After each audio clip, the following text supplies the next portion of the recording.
How many of you in the room are risk takers? You're a risk taker. Okay, here. This is for free. If those of you that were doing this, you're not a risk taker. Like, some of you are like, I don't know, you're not, all right? Those of you that like put your hand up, yes, you're the risk takers. Well, I'm a little bit of a risk taker, and I'm gonna share with you about a risk that I took here in the great state of North Carolina. And there's a lot of reasons I love North Carolina, but I'm going to share a memory, if I can, with you. This is a safe place, right? Because the memory I'm going to share with you that happened in this great state happened when I was in college, where all good decisions are made, right? So I'm telling you this because I feel like we're family now. I've been here before. We've got a trust and a bond, all right? So when I was in college, and I attended college at Southern Wesleyan University in South Carolina, and at the time I was engaged to a guy who I ended up not marrying, praise Jesus, but I was engaged to him at the time, and he was from North Carolina, from Franklin. So he was from there, and from time to time on a weekend, we would travel up to see his family. And one particular weekend, we were traveling, we were coming up through the hills of North Carolina, and we noticed off to the side of the road was a building, and I used the word building very loosely. It was really more of a, lean-to, well, here, the name of the place was called Tattoo Shack. Now, those of you who are smart, you're already way down the road. Like, you know where this story might be going, and you are possibly correct. So, my ex-fiance and I, we look at each other with no prior conversation, no prior preparation, having not given this 60 seconds of thought, looked at that sign and that shack and went, this seems like a good idea. Let's do this. So we pulled off into the tattoo shack, and we walked into the door, and there was, and I kid you not, a guy named Bubba in a pair of overalls and no shirt with a gun in the front of him. Right? Living large, my friends, in college. And we go in, and there was a long table in the tattoo shack, and it had a bunch of 3-ring binders, and in the binders were various ideas for tattoos, just different pictures, things that they had done there previously, but just hundreds and hundreds of options. So we're going through the binders, selecting carefully what we would have tattooed on our bodies permanently. And I come across a binder with a lot of characters from the Chinese language. And I thought, these are kind of interesting symbols, and this might be a fun thing. And you know what? Hey, I'm getting married. I have an idea. I'm going to get my maiden name initials tattooed on me in Chinese. No, I don't speak Chinese. Never been to China. And frankly, had no real direct affiliation with the country. So I'm not sure why I chose that particular language. I just thought, let's do this.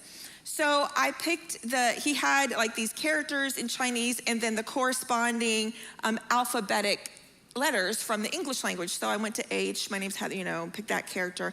My maiden name started with a K, so I picked that character. And I had those 2 characters tattooed on my ankle. Now, all of you cannot see them, but just so you know, I tell the truth here today. Let me let the front row verify. Like, can you see those? They're there. They're there, right? Okay. Because you have to trust me as I move into the rest of the story. You're going to think I'm lying to you.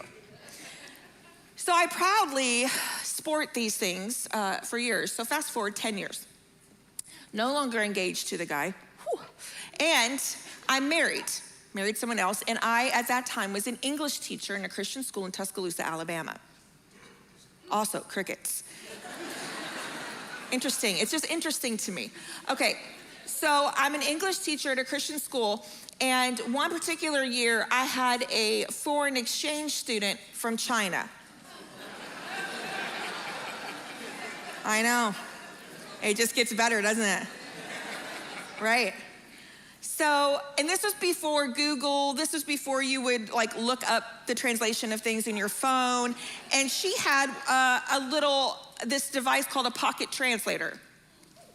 And she could pull it out and she could put in an English word and it would tell her the corresponding word in Chinese. And one day, I'm thinking I want to connect with her. She's from another country. She's only here for a few months. I want her to know that I care about her. So I'm like having this conversation with her and I said, hey, you know what would be fun? We should put my tattoo into your pocket translator. I've always wondered if it actually meant what I think it meant. And she looks at me and she goes,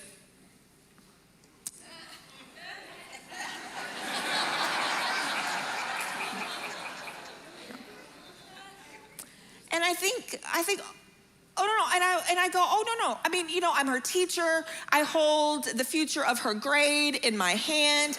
I mean, she's traveled across the globe. She looks like maybe she's nervous about this. What if it says something, that I don't like? And so I want to put her fears at ease. And I go, no. It's going to be fine. I promise you, it's going to be fine. I've always thought it might mean something different, and here you are, and I feel like we can figure this out. And she's just looking at me with this look on her face.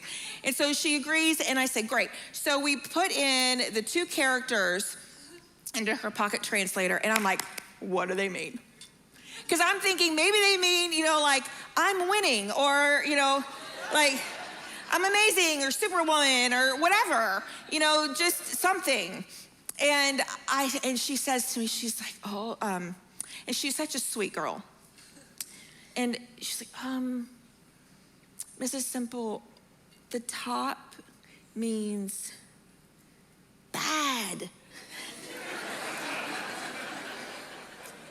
Smelly. Stop. I'm like, well, okay, what's the second one? Because maybe together it will redeem whatever the first one is. And she says, bottom line means air, gas. She looks at me, she goes, Mrs. Semple, your tattoo means fart.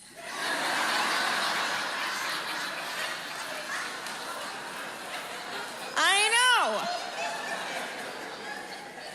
Yeah, take all the time you need.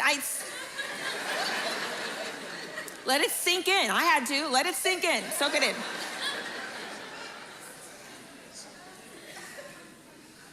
And I'm looking at her like, what?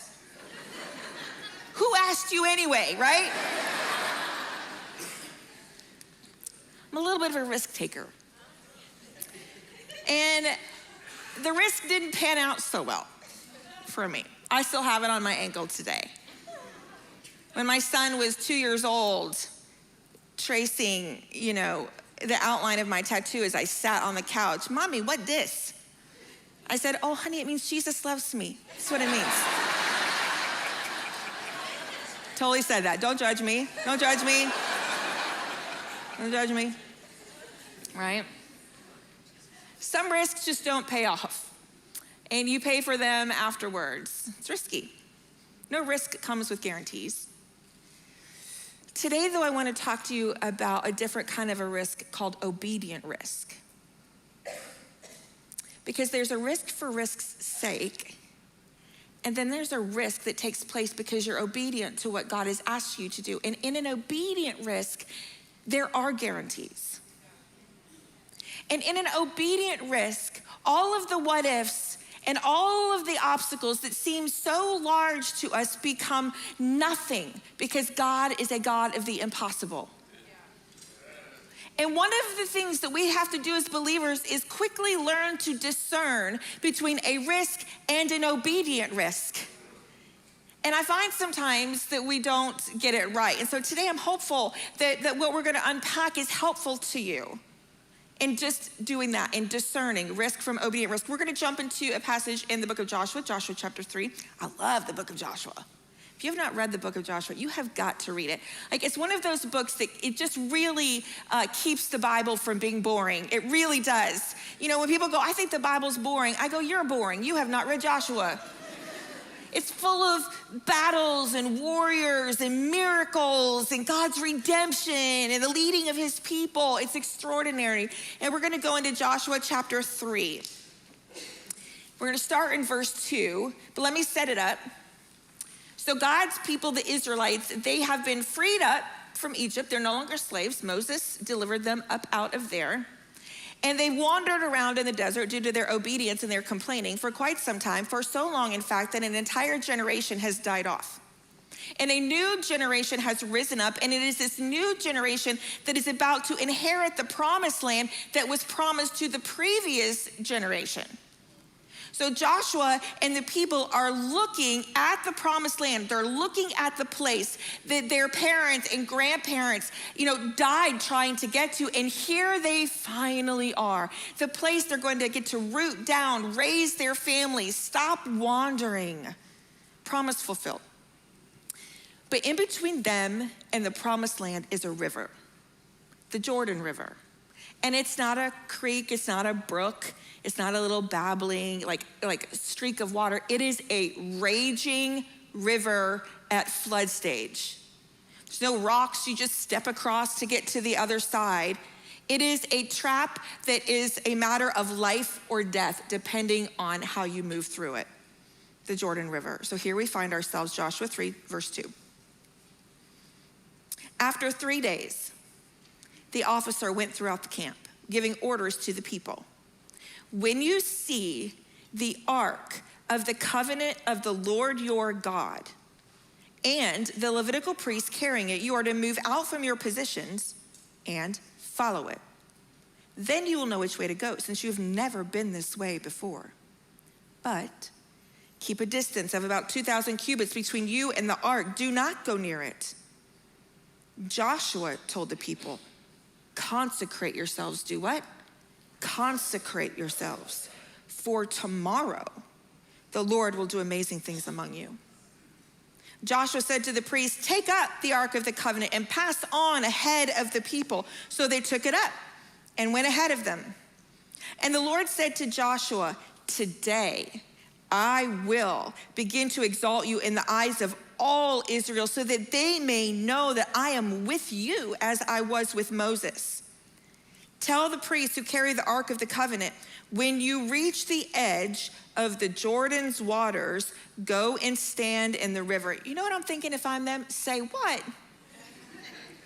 They're holding the ark of the covenant above their heads in order to keep it out of the water. And they say, hey, you know what? You guys go ahead and get in the water. The ark of the covenant, the very presence of God, get in the water. Don't y'all know that leaders always go first? They always risk first. Joshua said to the Israelites, come here and listen to the words of the Lord your God. This is how you will know that the living God is among you, and that he will certainly drive out before you the Canaanites, Hittites, Hivites, Perizzites, Girgashites, Amorites, and Jebusites. Whew. Been working on that, my friends. Okay. See, the ark of the covenant of the Lord of all the earth will go into the Jordan ahead of you. Now then, choose 12 men from the tribes of Israel, one from each tribe. And as soon as the priests who carry the ark of the Lord, as soon as the priests who carry the ark of the Lord of all the earth, the Lord of the desert, the Lord of the mountains, and the Lord of this river, set foot in the Jordan, its waters flowing downstream will be cut off and stand up in a heap. Can I get an amen? Amen. So when the people broke camp across the Jordan, the priests carrying the ark of the covenant went ahead of them. Now the Jordan is at flood stage, all during harvest.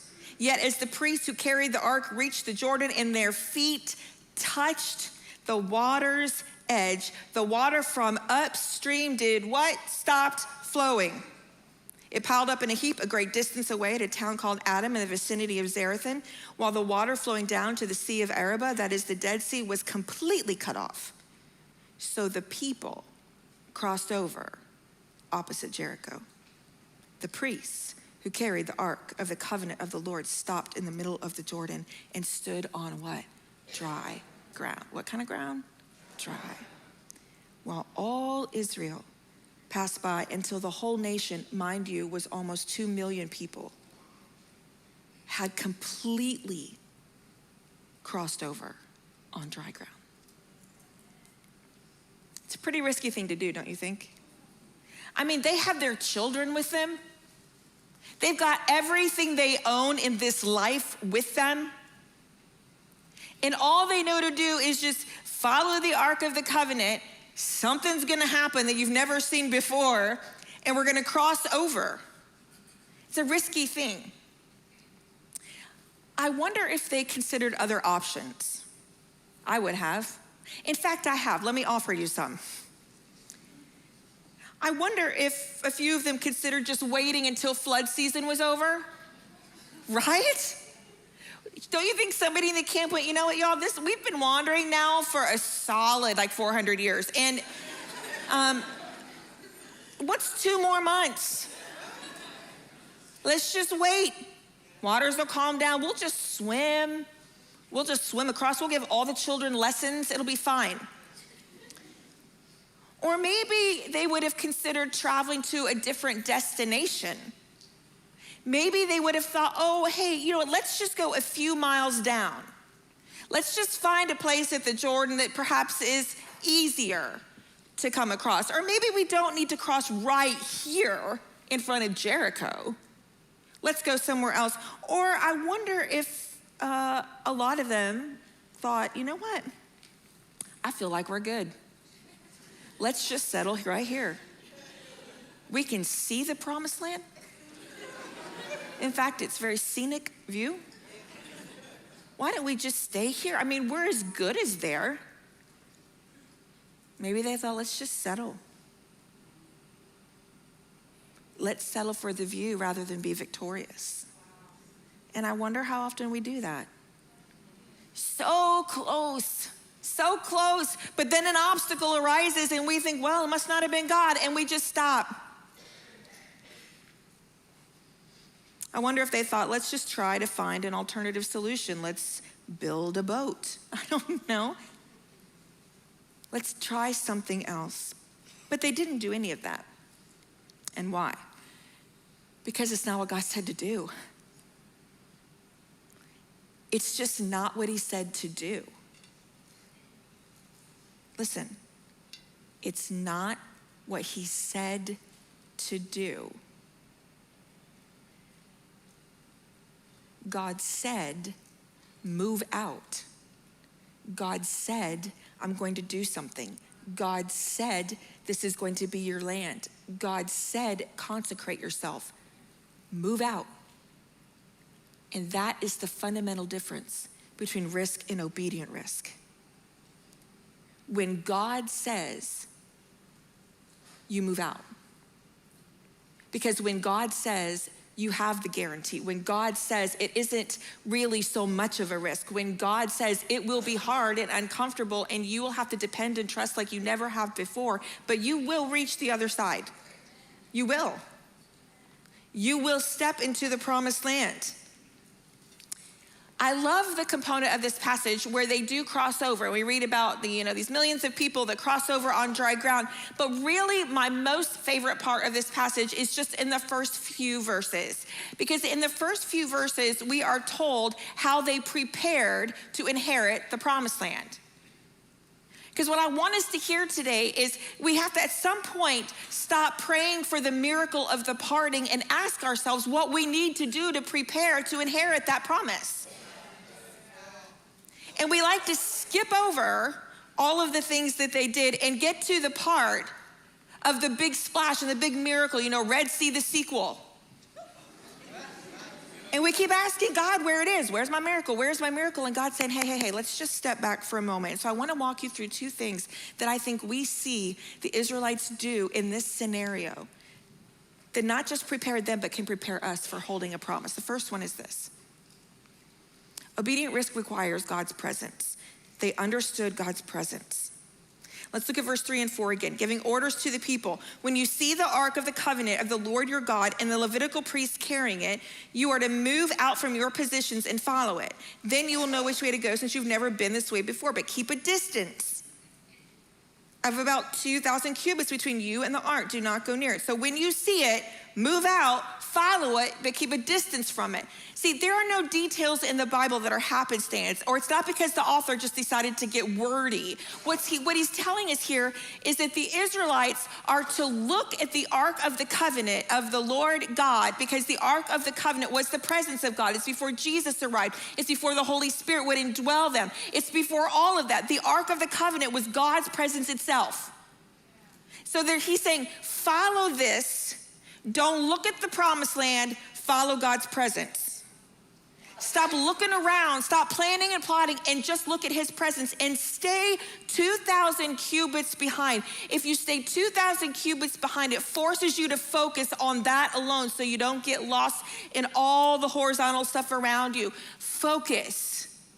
And staying 2,000 cubits behind ensures that you're not going to walk up beside it or get in front of it or get ahead of God or try and lead God towards where you want him to go. Stay enough behind it. You have to focus on it and just be with his presence. God's presence is critical to get to the promise. It's just critical. And I'm just, like you, I so often want direction more than I really care about his affection. I think it's his direction I need. I just need you to tell me what to do. I just need you to tell me where to go. I just need you to tell me what to say. What do you want for my life? What major should I take? What job should I take? Who should I marry? Should I stay married? What do I do with my child? How am I going to make more money? How am I going to get this bill paid? Where's my miracle? Part the river, Lord. And God's saying, could you just focus on me? I was the giver of the promise. He says, I own the land. I'm going to deliver it into your hands. I just need you to follow me. Several years ago, I got to travel with my dad and my brother to Israel. And my dad has led many, many trips to Israel, and he even studied over there when he was younger and a student. And so it was one of his lifelong dreams that he would take my brother and I with him one day. So several years ago, it finally happened, and we went with him to Israel. We arrived there later in the day, and we were so tired from jet lag, but my dad was so excited that we were finally there. It's 9 o'clock at night over in Jerusalem, and Jerusalem now is a very, very large city. And inside of the new city is the old city of Jerusalem, which is where all the things take place that you read about in the Bible.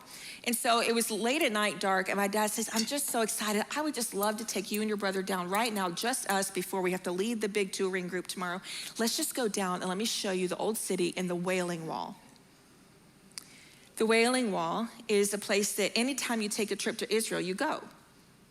It's on the back of what used to be the temple, and people go and they put their prayers and they stuff it in the cracks. Maybe you've seen pictures somewhere or something, and you go and there's just thousands and thousands of people's prayers inside of the cracks of the Wailing Wall, and all the Jewish people are there praying, and he really, really wanted to take us. And we're like, okay, let's go. Now, my only interaction with Middle Eastern culture up to that point in time was the news media and the show 24. Okay? So I had a very poorly framed paradigm. And we go out into the streets of Jerusalem at night, and I'm terrified. And I start to experience what people will often call culture shock, where literally you kind of go into this like almost paralysis of being able to move and function. And my dad's like, this is great, and I can barely breathe. I'm having like a little bit of a panic attack, but I'm a risk taker, and I don't want to, be like, I can't do it, so I'm like, it's fine, I'm gonna be fine. And we get to the old city, we go through the big gates, and the old city is very dark and it's small. And the little alleyways are cramped, there's cobblestone, and it was nighttime, so people were taking down everything that they'd had up for the markets. And so from all the meat that was hanging, there was blood running down the cobblestone streets, and it was foreign smells, and just a lot of people and very cramped, and I just could barely breathe. My father seemed to know where he was going. So I thought, here's what I'm going to do. I got up behind my dad, who's walking at a very fast pace, and I grabbed a hold of the back of his shirt, and I got so close, it only allowed him to take a big enough step to walk, and I closed my eyes, and I just pressed in and followed.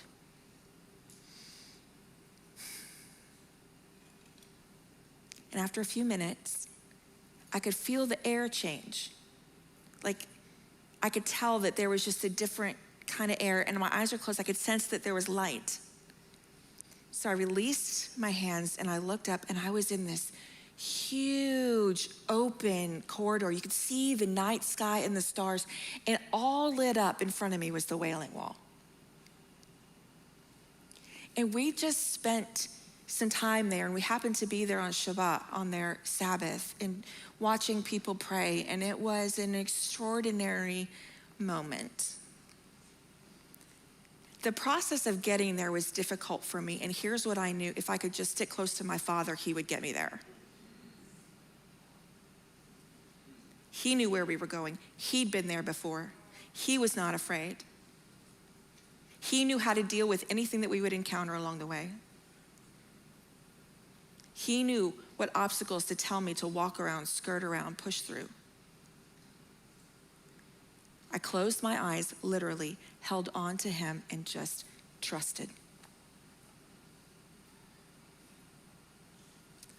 I think God so often looks at us, and I think it grieves him to see the fear and the worry that we choose to live in,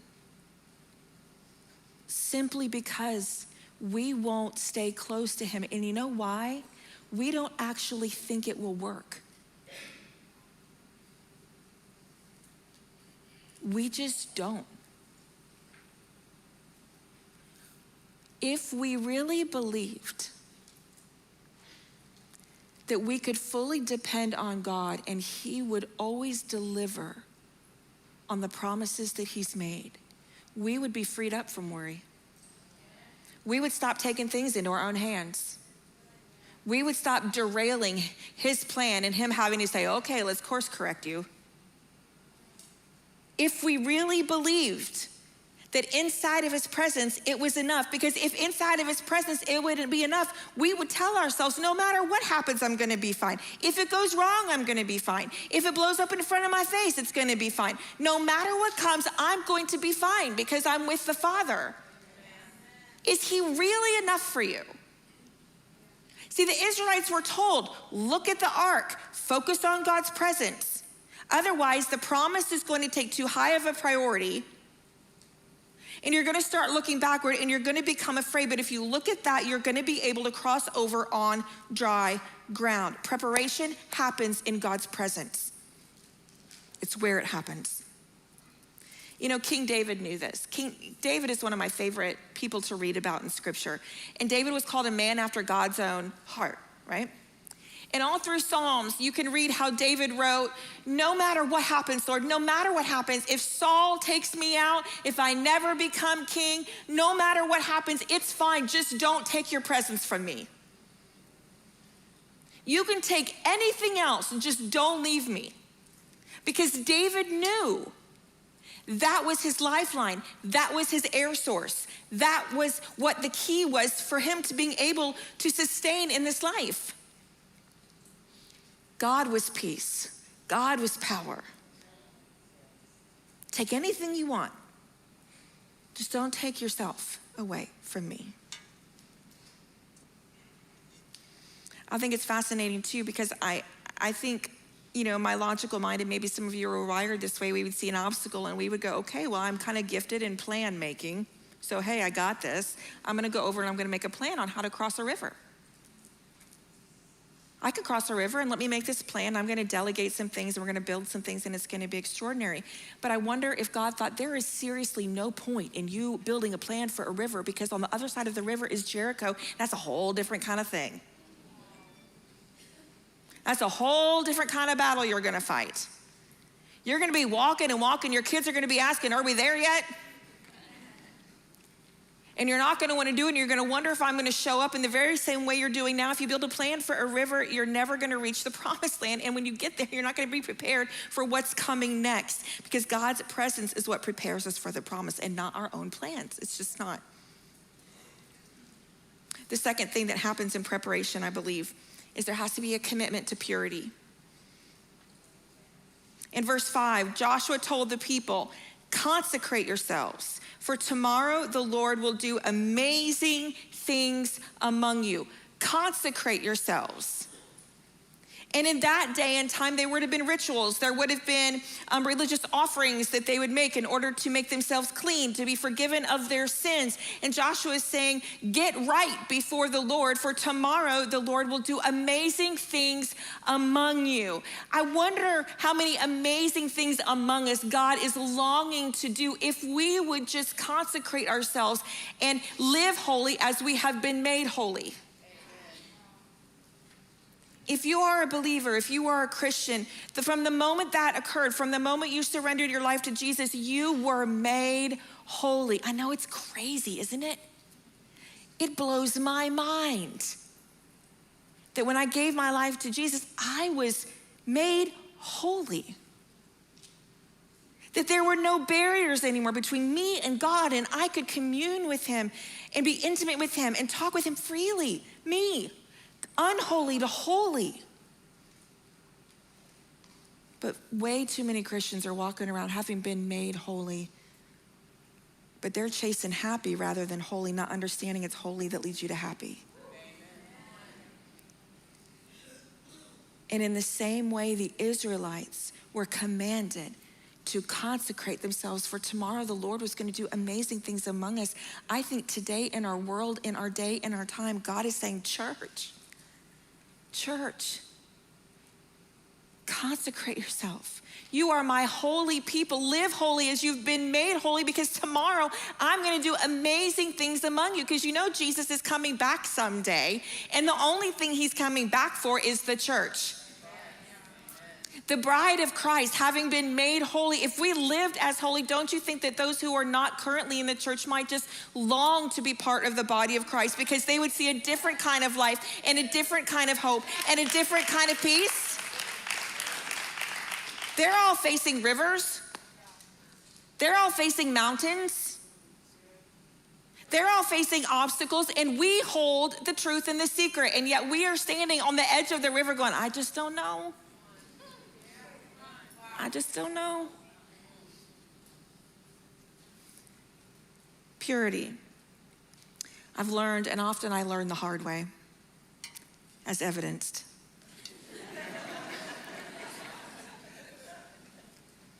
But I've learned that tomorrow's promise can never be sustained on yesterday's obedience. That whenever God calls me into something new, and I try and apply the same things I've always done to the new situation, they fall short. The same spiritual disciplines, the same kind of time with the Lord, the same rhythms and habits in my life, the same kind of lifestyle no longer sustains the character or the competency I need in order to move into the new. And God was saying to the Israelites, I'm going to move you into a new thing. I'm about to fulfill the promise. If you think that what you've learned back here in the wilderness is going to be enough to sustain you against the giants and the enemies and the battles you're about to encounter, you got another thing coming. Consecrate yourselves. Make yourselves new. Make yourselves clean, because when we get over, I'm going to have to make you into warriors.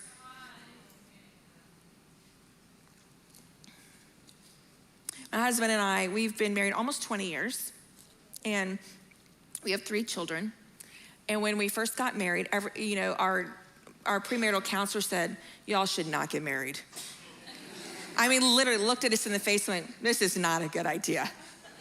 And of course, we thought, what do you know? Professional expert.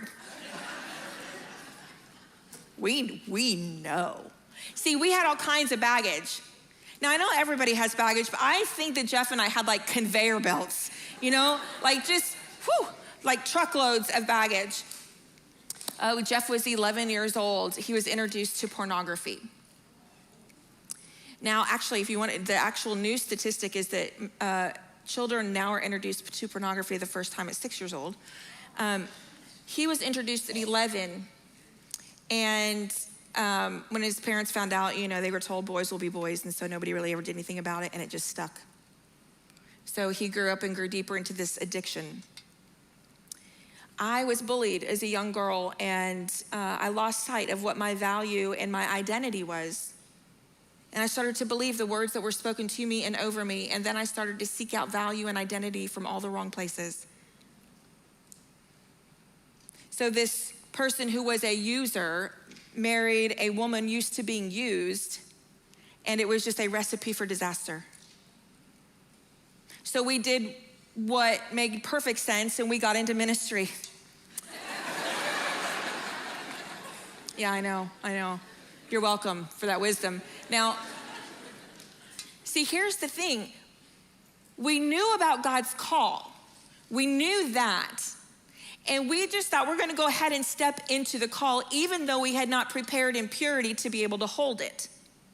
So we stepped into this call of God, and then Jeff lost his job in the first church for a pornography addiction, like a year and a half in. We're out of the church, and it would have made sense then for us to take quite a bit of time out. Heal, find wholeness, redemption. Like, you don't just, that stuff, you gotta move through all the entanglement of what addiction is. And we didn't. We just said, no. Ministry, that's the thing. That's God's call. That's God's promise. Got to get in it. So we got back in it. And things went from bad to worse. Infidelity entered our marriage. Jeff lost his second job at a church. We found ourselves jobless, incomeless, 2 children at that time, living in a home that was $400 a month with mice everywhere, and we couldn't even afford the rent, could barely afford food. I was going down, and I was part of every government assistance program that existed in order for us just to be able to function.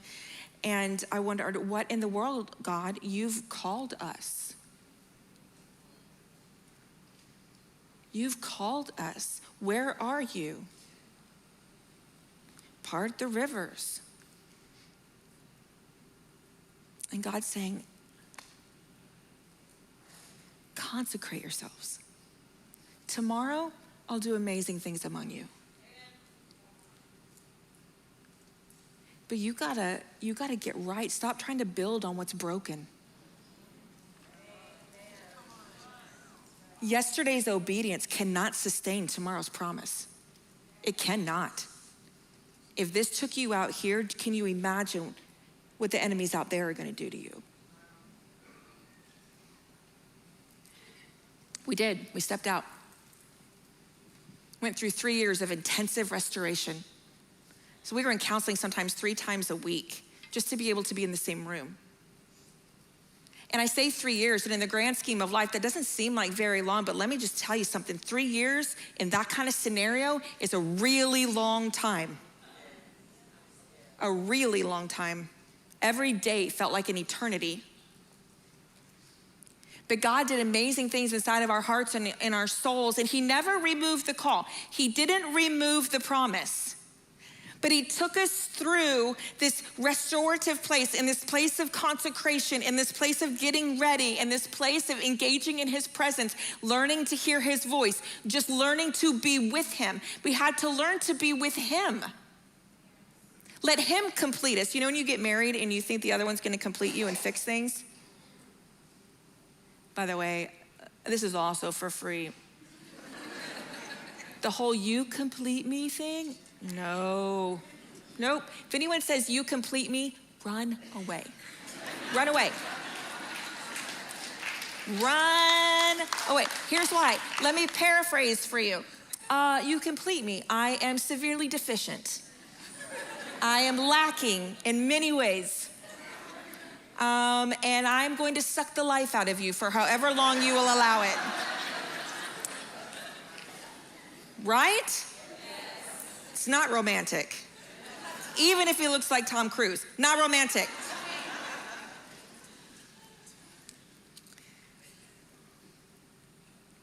No matter what is real for you right now, No matter what the river is for you, and I don't know the promise. I don't know what God has called you to. I don't know what your hopes and dreams are. I have no idea.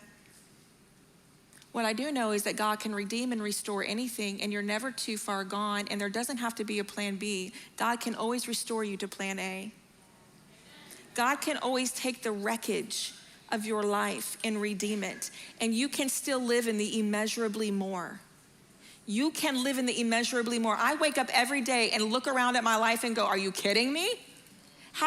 What? Me? Still? Are you sure? Jeff and I still look at each other and go, I don't know. We love each other. I don't know how it happened. You know? Like, God just did a work in our life, and the things that he's been able to do in us and through us, and I'm telling you, it only happened because we focused on his presence and we decided to live in purity.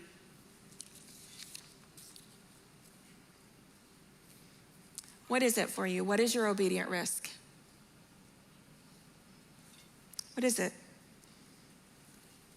Again, I don't know what it is for you, but here's what I honestly think. I don't know that you have to know. I don't know that you need to know. God has never failed to present what he wants to present when he wants to present it. And if you're like, I don't know what it is, I don't know what it is, okay. Why do you need so much to know the direction? Maybe he's forcing you to desire his affection.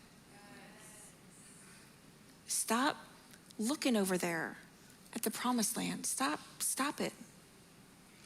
Let him lead you. The bottom line of all of this today, if I had to just strip it down to one thing, it's this. God speaks, you obey. God speaks, you obey. He speaks, you obey. He speaks, you obey. Here's what he does. He speaks, and then we start praying about it. Stop it, no. Like, how many times people come up to me and say, here's what God has told me. I'm gonna go pray about it. I don't think you need to. God has spoken. He has said it. You don't need to go pray about it. I feel like God just sits there and shakes his head and go, I already said it. Why do I need to repeat myself, right? It's like me with my kids. I said it the first time. He speaks, you obey. Say what he speaks to you. Move where he moves you. Go where he sends you. Remain where he roots you.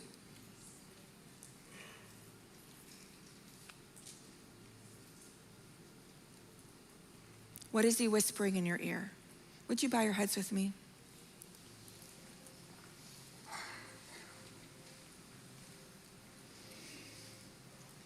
Just take a minute.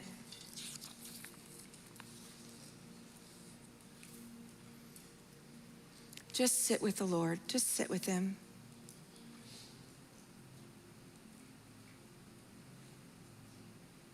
Listen for him.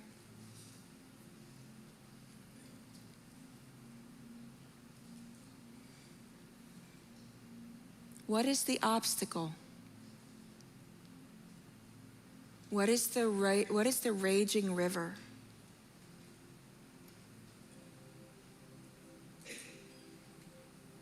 Maybe in order for it to part, you need to take an obedient risk. You need to get your toes in. Maybe that means for you, there's a confession you need to make. You got to come clean about something.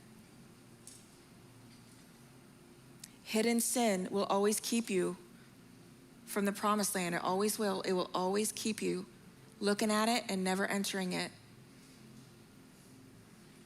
Maybe there's a confession. Maybe you need to address the conflict in your life. Maybe the big hurdle is just that you need to have a conversation and you've just been avoiding it. Maybe it needs to be with one of your older children, a spouse, a friend, a coworker, employer, relative. And until you have it, you're never going to be freed up. Maybe God is calling you to a new career. Maybe he's called you to ministry and maybe you've been pushing it down, or maybe he's called you to do something different and you just know it would take a lot of risk You'd have to move a lot of things around. You'd have to take a different salary. You would have to do something that's out of your comfort zone.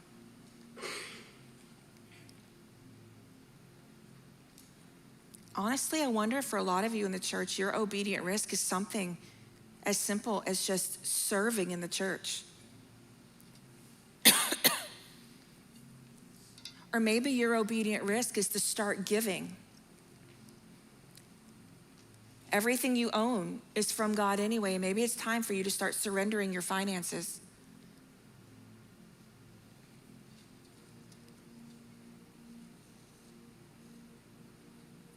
What is it that God is speaking to you? And when he speaks, you get a choice. You get a choice to obey or not.